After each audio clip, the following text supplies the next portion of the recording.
sure that our team players all looking forward to the challenges of the season.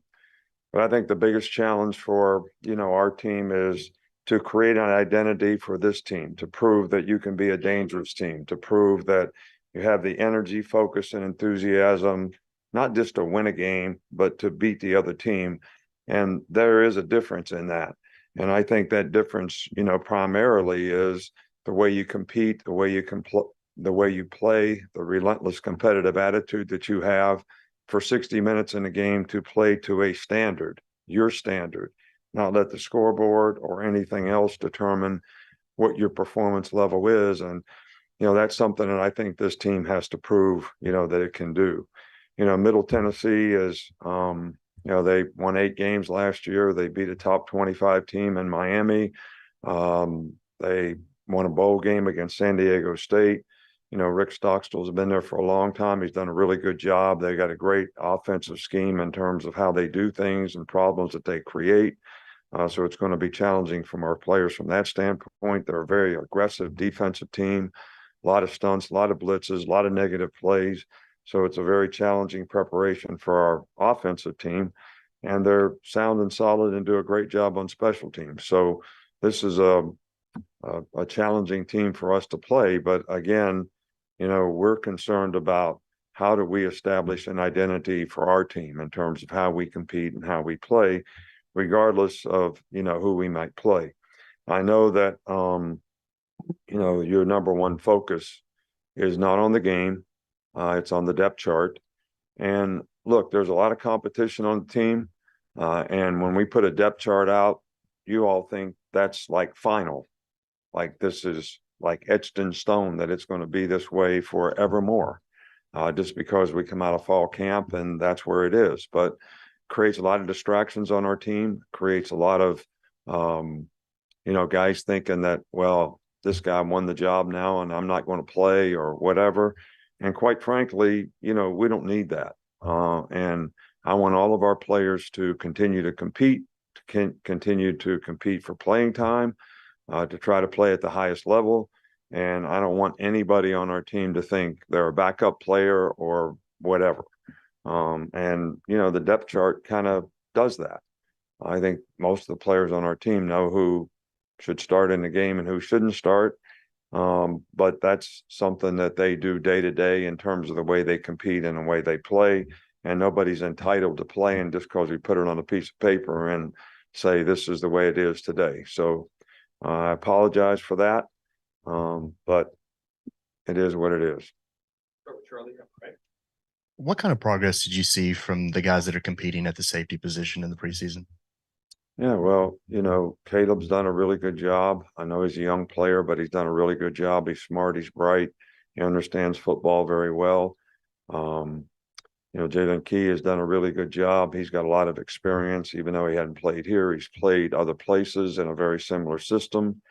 So, those two guys have done a good job. Malachi can play, safety or star. So, Smitty's been out with his foot for a while, and we certainly think that he would be in the mix if he were healthy.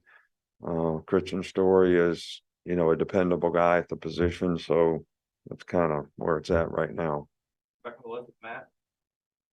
MTSU has one of the better secondaries in their league. What are the challenges of going against that group? Well, I think they play really well. They get a lot of turnovers, but they create a lot of pressure. They're a pressure defense, and they put a lot of pressure on their secondary. And their corners have played very well, whether they play off or man-to-man in press. Their safeties are very aggressive and make a lot of plays.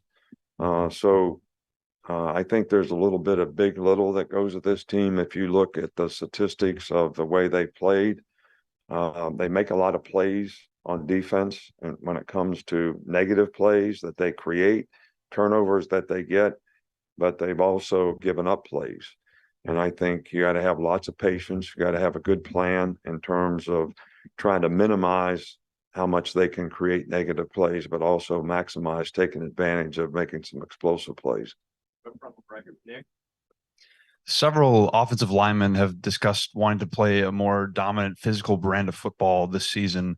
How have you seen that transpire? How would you evaluate how that's been through fall camp and preseason? Well, I would say that's up to them. They want to be a dominant physical. That's part of the identity that we're trying to create and want to create at every position, not just in the offensive line. So, and to be able to have balance on offense, you got to be able to control the line of scrimmage and get movement up front and play physical. But it's the same thing in the passing game. You got to be able to protect the quarterback and so you can make plays in the passing game. So we always want to be physical. We always want to be dominant. We want to be that on the defensive line. We want to be that on the offensive line. And style of play can determine that to some degree. But having balance and being able to do both those things, I think, is the most critical factor. You referenced the Middle Tennessee State game against Miami last year. That was a game where they showed an ability to hit on explosive plays in the pass game. What type of challenge does that present to your secondary, and how do you go about counteracting that? Yeah, well, I think the multiples of formations that they give you, whether it's empty, four open, wide outs, all kinds of things, are going to put guys, at some point in time, you got to play guys man to man. So, and you guys got to win. You can't give up explosive plays. So I also think you got to mix it up. And, sometimes when people spread you out, you got to play maximum coverage. Sometimes you got to play maximum pressure. But whatever, you have to be able to execute so that you're not giving up explosive plays. I mean, that's turnovers, explosive play ratio. Those are the two most critical factors in winning and losing games. So I think you got to be patient. These guys are going to go no huddle. They'll go fast at times. Players got to be able to get lined up and execute and not let that affect their rhythm and how they play. And they did make a lot of explosive plays against Miami last year. And that's something that, we're always trying to take away. And that's going to be a challenge for our guys in the back end. But it's also, when you give up explosive plays, it's usually all 11 guys. Sometimes you lose pass rush lanes, quarterback scrambles, throws a big one, whatever. So everybody's got to do their job to eliminate the other team's ability to make explosive plays. Front left with Chase. How much of being a good blitzer is instincts, anticipation, just having a good feel for it? And what did you think about the way the defense executed blitz calls and practice this month? We've done a pretty good job with the pressures, so far, but, containing the quarterback, not necessarily thinking just because you pressure, you want to sack the quarterback. Because the worst thing that can happen when you pressure is somebody gets pushed by. If you get pushed by the quarterback, you're playing with 10 guys. So you ask me how much of it is instinctive and how much of it is, I don't care what position you play. At some point in time, instincts take over, just like defensive back. Okay, the ball's coming. I can intercept it. I can swat and hook it. I can break down and tackle the guy. It all depends on how fast the ball is getting there and what your position is. So how much is that coaching and how much is that instinct? So if I'm pass rushing and I try to speed rush a guy and he soft sets me and pushes me by, how much of that is ability and how much of that is lack of instincts? Guy soft set, you should bull rush him. You should power rush him. Don't get pushed by the quarterback. Not the time to try to make a sack. When do you use your hands? When do you use what pass rush move? It's like a wrestler. When do you use what move? It's the same thing when you're playing defensive line or offensive line. You're using your hands. You got body position. You get a guy off balance one way. How are you going to push him back the other way? So we try to teach guys all those things. But when it comes to fastball application, it's no different than the baseball analogy that I use. I use it with the players all the time. I say, you just swung a pitch over your head. Everybody understands is like, what are you doing? You watch baseball, don't you? I see these guys in major leagues do it. And ball's 4 feet outside, slider, swinging at it. Look bad doing it. Bigger when high. Yeah, looks worse. Ryan in the back. Coach, this isn't your first opening day with Alabama, but every year seems to be exciting for the fans. There's been a few years we'll be in Atlanta to start or Orlando. What does it mean to be here in Tuscaloosa? And what's your message to the fans about coming out to this game against Middle Tennessee? Well, we've always had great fan support, regardless of where we played. There's always been great enthusiasm. I think our fans are a big part of the team. The atmosphere that they create, during games is, something that's part of the tradition around here that makes guys want to play here, whether they're recruits coming to see the games or whether they're players on the field. So it's always important. And this game is important to us. It's important for, this team to create an identity, and the fans can have a significant impact on that with their energy and enthusiasm. Nick Alvarez. What does JC Latham mean, not only to the offensive line, but just to stability, bringing his leadership and his expertise to the team? Yeah, JC's played really well. He's shown a lot of maturity. He's become a leader of sorts of the offensive line. He's a physical guy, plays a lot of toughness.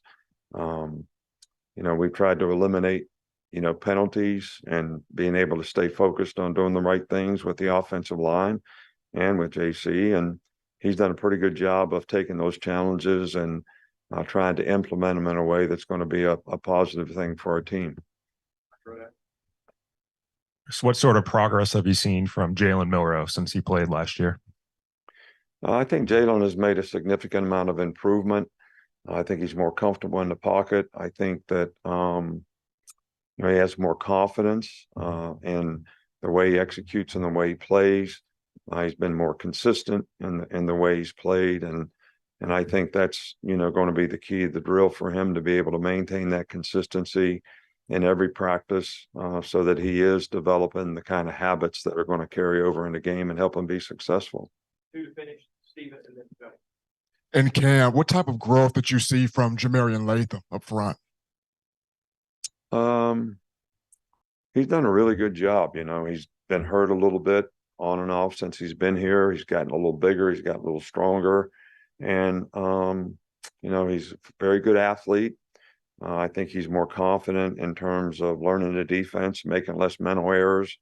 I think it's important to him. I think he's shown a lot of maturity in the way he's developed and progressed. So I think he's a guy that can make a significant contribution for us up front.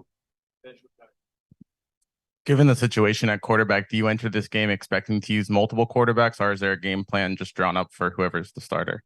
I don't have any expectations for that right now. I mean, we're going one day at a time, and we're repping the players, and even regardless of what happens in this game, it's the same thing that I told you guys before. Just because whoever starts in the first game, that doesn't mean that you don't have to continue to compete and play throughout the season, because the competition doesn't end with the first game at any position, including quarterback. So, my expectation is what can we do to get them better today, so that we can play better the next day and the next day. And then when the game comes, we'll be playing as well as we need to be playing to create value for themselves as players, as well as our team to be able to have success. All right. Thank you.